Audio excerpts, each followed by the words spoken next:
Bem-vindos ao podcast da Moraes Leitão.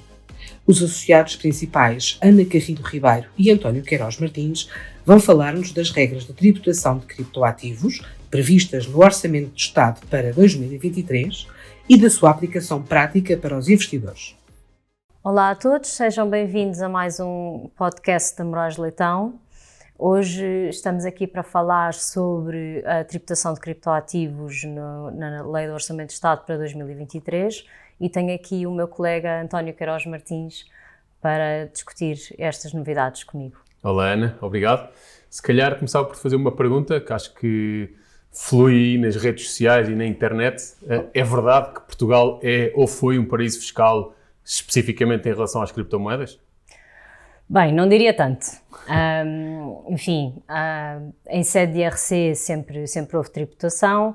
Houve inclusivamente muitas dúvidas da nossa parte e da parte de todos os players do mercado sobre se estes rendimentos eram ou não tributados em sede de IRS. E depois tivemos um pedido de informação vinculativa em que a AT esclareceu que, exceto quando se tratasse de rendimentos empresariais, que sendo na visão da AT, um elenco taxativo de rendimentos sujeitos à tributação, as criptomoedas estariam excluídas. Ok.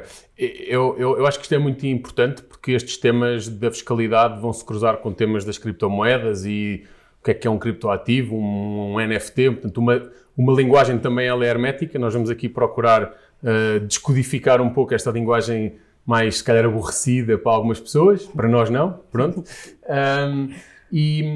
Portanto, já percebemos que o Orçamento de Estado para 2023 traz grandes novidades, mas traz novidades num panorama que já existia alguma coisa, não é? E este contexto do pedido de informação vinculativa é muito interessante. Ainda assim, ele próprio deixava aqui uma margem de discricionariedade ainda para percebermos como é que isto podia ser aplicado na prática, não é? Tinha que ver com, ao fim e ao cabo, o que é praticar uma atividade profissional e qual é a habitualidade que é precisa para que determinada atividade possa qualificar como tal. Achas que isto ficou resolvido no Orçamento de Estado? Achas...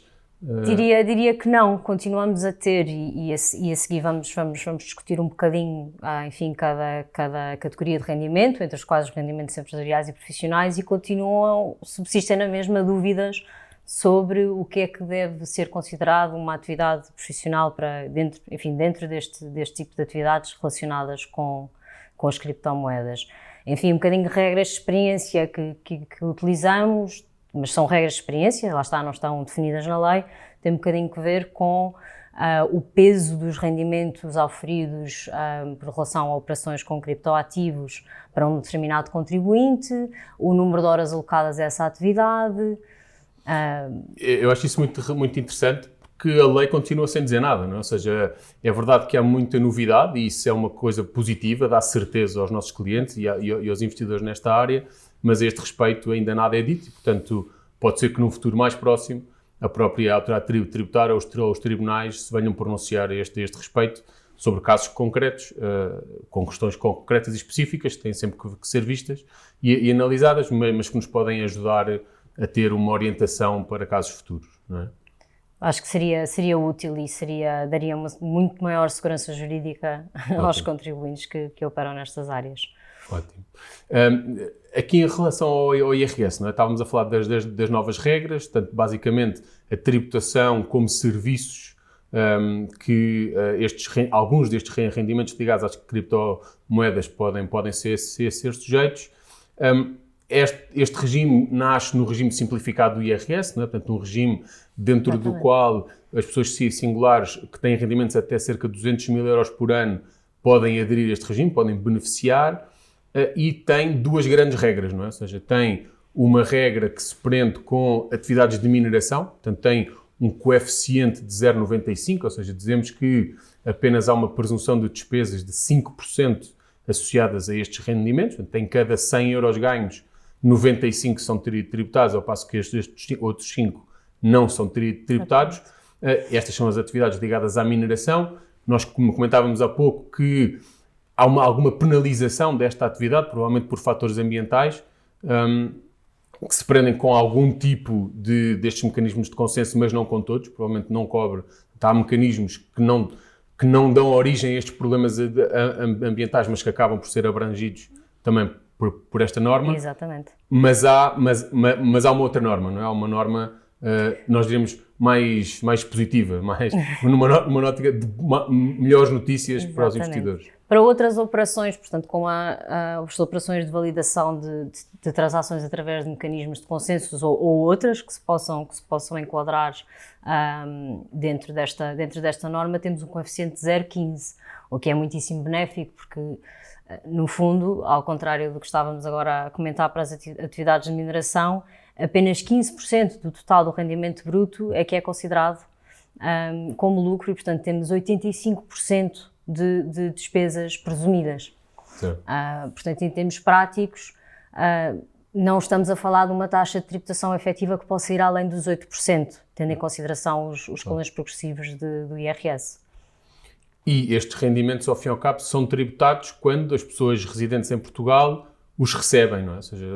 Seja em fiat, portanto, seja em dinheiro tradicional, em fiat money, seja em criptoativos, não é? Seja em cripto, exatamente, porque este orçamento introduziu também uma norma, ou melhor, introduziu numa norma que já existia para todo o tipo de rendimentos em espécie, uma série de critérios para calcular o equivalente pecuniário, portanto, em fiat, aos rendimentos que sejam recebidos em criptomoeda. É exatamente isso. Depois, seguindo para outras novidades dentro do IRS, eu penso que é relevante também falarmos um bocadinho sobre a categoria E, porque também foram introduzidas normas dentro da categoria E, portanto, da categoria dos rendimentos de capitais, aplicáveis às criptomoedas, mas o regime varia um bocadinho consoante, ou muito consoante, os rendimentos sejam pagos em fiat ou em cripto. E pode-nos explicar um bocadinho como é que isso funciona? Ou seja, basicamente um rendimento de capital é uma fruição passiva de determinado ativo. Portanto, este é o grande chapéu dentro do qual estes rendimentos associados às criptomoedas, algum tipo destes rendimentos são enquadrados, mas depois o momento de tributação é o mesmo ou pode ser outro? Depende. Portanto, a ideia é precisamente essa. A ideia é que se trata de rendimentos de mera aplicação de capital, e, portanto, rendimentos de natureza passiva, por assim dizer, ao contrário do que falávamos há pouco, por exemplo, no caso dos rendimentos empresariais. Mas a norma estabelece dois regimes distintos. Um primeiro diz que se esses rendimentos provenientes de operações com criptoativos forem pagos em fiat, portanto em euro ou outra moeda, serão tributados imediatamente e, portanto, à taxa de 28%, salvo se optar pelo englobamento. Quando sejam pagos em cripto, difere-se a sua tributação como uma mais-valia em sede de categoria G. Portanto, só quando eu realizar esse investimento, dispuser dele, é que vou ter uma tributação, mas agora dentro da categoria G. Isso é muito relevante porque também normas da categoria G foram alteradas, né, das mais-valias. Nós às vezes falamos nessas categorias A, B, G, pronto, é o nosso jargão técnico aqui. E também nestas regras das tributações da mais-valia foram alteradas. Designadamente, eu diria, a melhor notícia no meio disto tudo é que as vendas de criptoativos que tenham sido detidos por mais de um ano estão isentas, né? Recuperando uma norma mais antiga que existia até sobre ações, que já não existe, infelizmente.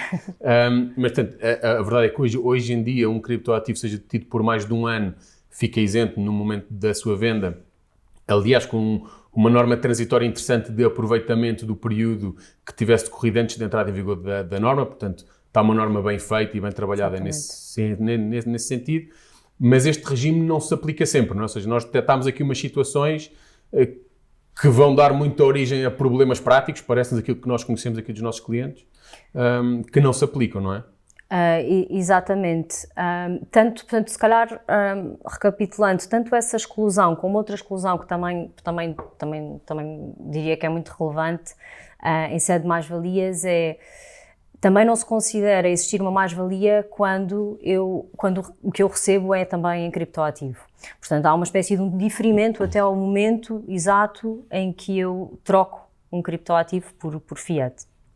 E ambas essas exclusões não se aplicam quando a minha contraparte seja residente num país fora da União Europeia, com o qual não existe acordo para evitado de tributação ou acordo para troca de informações. Portanto, no fundo, não estaremos a falar de muitas jurisdições, mas certamente estamos a falar das jurisdições ditas blacklisted. E nesse caso, eu penso que aqui temos um entrave à aplicação das duas exclusões, das mais-valias de longo prazo e do crypto for crypto, porque pode, assim, de experiência prática, pode ser muito difícil saber quem é a minha contraparte nas transações. Estes service providers provavelmente não têm esta informação, não é? Esse é um problema, não é se querer ou não querer cumprir, eu não tenho essa informação para poder cumprir, não é? Nós já vimos isto noutros setores da atividade e é um problema prático relevante e que nós estamos preocupados, obviamente, porque não sabemos muito bem como é que alguns service providers podem, de facto, cumprir com esta obrigação, não é? Exato, e como é que os nossos clientes podem precaver-se contra esta contingência fiscal, não é? Porque podem pensar que estão a fazer, enfim, ou a realizar uma mais-valia de longo prazo isenta, ou a receber crypto for crypto e, portanto, tudo isento, e depois, mais tarde, vir a saber que aquela transação foi realizada com uma contraparte que não se qualifica. Portanto... Outro tema que eu acho que também é relevante falarmos aqui é o tema do exit tax, né? Ou seja, estes impostos à saída ou da ficção de uma alienação dos criptoativos, que foi introduzida também a propósito deste regime, em que basicamente a lei vem dizer qualquer pessoa residente em Portugal que deixe de ser residente é como se nesse momento estivesse a vender os seus criptoativos. Mesmo que não receba, mesmo que não venha nunca a receber e venha até a perder muito dinheiro, porque estes mercados são muito voláteis e, portanto, isso pode de facto acontecer, pode haver um ganho potencial muito grande, mas que está latente e que é apanhado por esta tributação, mas que, na verdade, depois a pessoa nunca o recebe, não é? Isto provavelmente vai dar litigância no futuro e é uma norma, não sei se concordas, que provavelmente viola o direito europeu, não é? Sem dúvida, e acho que vamos ver e vamos ter essa discussão certamente com clientes nossos. Ótimo, não? Infelizmente é um problema do regime, tem coisas boas, tem outras coisas que não são assim tão boas. Se calhar numa última nota aqui destas preocupações são também obrigações declarativas que foram criadas para que determinados service providers também reportem este tipo de operações e podem não ter esta informação sobre os seus sobre as pessoas que em último lugar têm estes criptoativos, não é? Basicamente, aqui para quem nos ouve que não está tão familiarizado com estes temas, estas wallets ou estas carteiras digitais não têm propriamente um processo de KYC, ou não tinham até há muito pouco tempo um processo de reconhecimento do beneficiário tão completo como uma conta bancária, por exemplo. Claro, sim, e muito menos que se compagine com estas exigências, com a identificação das contrapartes, a preparação e submissão de uma declaração anual à autoridade tributária com todas estas informações sobre os contribuintes portugueses. E a própria declaração do IRS, neste momento, ainda não está preparada para isso, não é? Ou seja, não sei qual é a tua opinião, será que devia ser alterada, que não devia ser alterada? Terá necessariamente de ser alterada e a extensão da alteração é outra dúvida também que temos e que vai surgir em termos práticos, já surgiu com alguns clientes, porque, por exemplo, quando nós dizemos, voltando um bocadinho atrás, que em sede de categoria E, quando eu recebo um rendimento em criptoativo, a tributação é diferida para a categoria G. Será que isso significa que o formulário de IRS vai estar preparado para eu declarar esse rendimento ainda que haja diferimento? Ou não vai estar preparado e eu só tenho que declarar, afinal, quando realizar o investimento? Claro. Ainda não sabemos. É uma dúvida muito relevante, não é? Bem, são estas e outras dúvidas que nós temos muitas. Temos muitos clientes aqui com este tipo de problemas. Muito mais se poderia dizer. Tínhamos todo o gosto de estar aqui muito mais tempo à conversa. Vamos estar aqui o dia inteiro. Há muitos temas que se cruzam com a complexidade fiscal e com a complexidade do tema em si, não é? Deste tema dos criptoativos, dos NFTs, do que é que acontece no metaverso e tem reflexo ou não tem no mundo real. Esperemos que tenha sido útil esta nossa conversa também para quem nos ouve e ficamos disponíveis para esclarecer quaisquer questões e dúvidas que possam ter. Muito obrigado.